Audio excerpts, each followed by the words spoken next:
Hey guys, today I want to talk about tilt, managing tilt, preventing tilt, avoiding tilt, all that jazz. Tilt manifests itself in different ways for everyone. Whether you are a screamer or a sloucher, if your emotions get the best of you and you can't play your best anymore, you're a victim of tilt. For me, it manifested itself in a 3-day drop from Masters to D3. And while a complete breakdown on the psychology of tilt could take hours, today I want to distill the core of emotional control to help you grasp the fundamentals and start improving today. Much of the psychological framework in this video is related to the work of Stephen C. Hayes, a clinical psychologist who pioneered acceptance and commitment therapy, or ACT for short. I've also included some passages from Dr. Russ Harris's book, ACT Made Simple, to help guide you along today. ACT is a very well regarded framework for dealing with tilt and negative emotions in general, just making you more resilient. Esports psychologists in the scene have built entire programs branching off of some of the ideas in this framework, such as Mind Games Weldon or Weldon Green of League of Legends and TSM fame. He has a mindfulness, acceptance, and commitment program that is really good, and I followed it a bit. It helped me quite a bit when I was younger. The key ideas of acceptance and commitment therapy are in the name. Let's face it, some games you will have painful teams, or you'll just play terribly and you'll feel terrible about it. It's completely unreasonable to say that you should avoid feeling those things. It is both natural and human to feel negative emotions. The problem is when these emotions control us. So the key is to accept these negative emotions and experiences.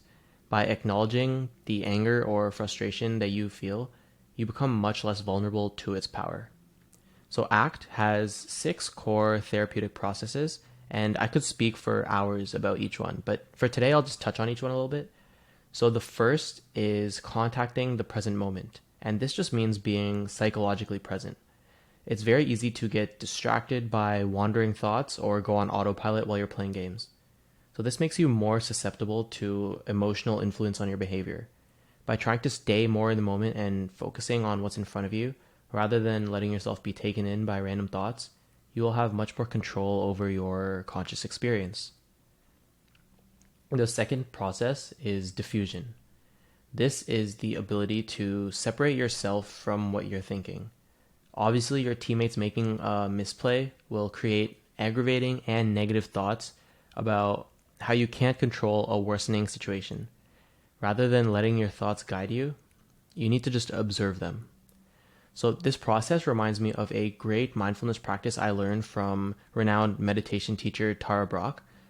She spoke about Buddha and Mara, a demon god who was trying to corrupt Buddha before his enlightenment.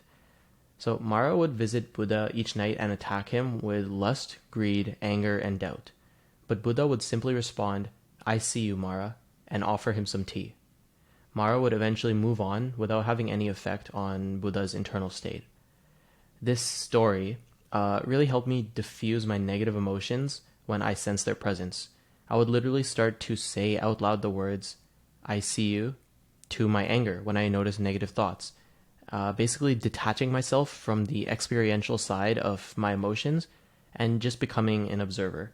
This feeds directly into the third process of ACT, acceptance. This means opening up and allowing yourself to experience negativity. Being able to see your negative emotions doesn't mean you want them or you like them, but you can't ignore them or push them down. It's not realistic or healthy for you. The fourth part of ACT is self as context. So this might be a bit confusing if you haven't looked into theories of self before, but should be able to follow. This refers to your pure awareness. Many people think about their mind as a singular entity that kind of takes care of everything. Really, there are 2 discrete elements to your mind, the thinker and the observer. Obviously, your thinking mind is pretty much always on, but the observing self is something that people don't really give enough attention to.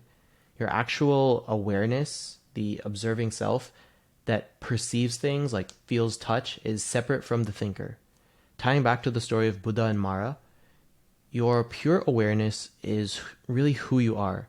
You want to be able to observe your thinking self and take emotions from things that resonate with you while letting negativity and anger pass by by not belonging to your thinking self. You don't want to be a victim or a slave to the random thoughts that just pass through your mind. Rather, you want to see them and pick and choose what really aligns with who you want to be.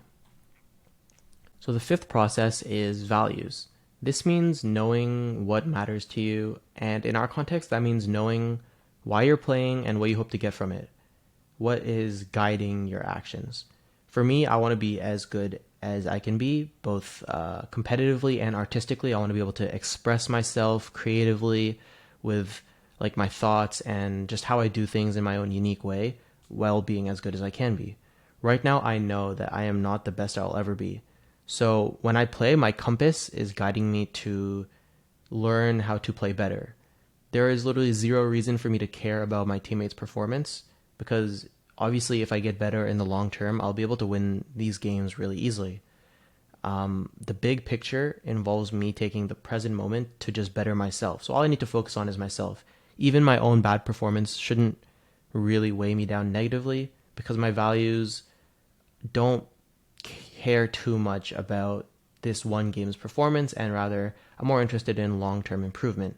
Losing one game because of a bad team is irrelevant, and having these values creates a center in your pursuit of a meaningful life, and it keeps you on track mentally.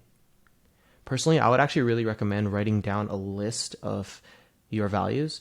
And this is not just for like self-improvement or gaming related, but it's like a general thing for your life. Like, it's really valuable to have it written down. Some guiding principles on how you want to live.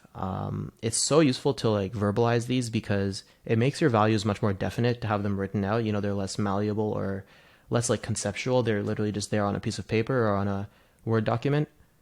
What is most important to you? Write that down. Is it being resilient, being compassionate to everyone you meet? Is it like making as much money as possible? Because if you write down, not just one thing, but just the order. They could be in order. Like, what is most important to you? Making the most money? Okay, write that down. It will help you stay focused and kind of centered in your day-to-day life. So our final process is committed action. Obviously, knowing our values is really good, but we have to like act on them. Living a life based on the guidelines that we set out for ourselves, a life congruent with who we want to be rather than being a prisoner of our circumstance, means pushing ourselves, because sometimes following these values won't always be the easiest thing. Accepting that you will lose lots of games where you played super well, it's not easy. But you value long-term improvement, so you can't let this stuff distract you and compromise who you're trying to be and your focus as you try to continue to improve.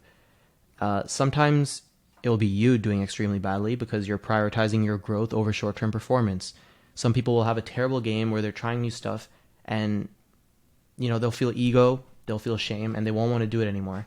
And you shouldn't really compromise your values. You should act in a committed way, towards what you want to be, towards who you want to be. This is the most physical application of all of the mental processes we've gone over so far. And these processes are all brought together into, they call it the ACT hexagram. Just ignore that. That's like way too confusing. But basically, the goal is to make you more psychologically flexible. So this means that you're going to become someone way more resilient and way less susceptible to tilt than the old you if you constantly practice these 6 things.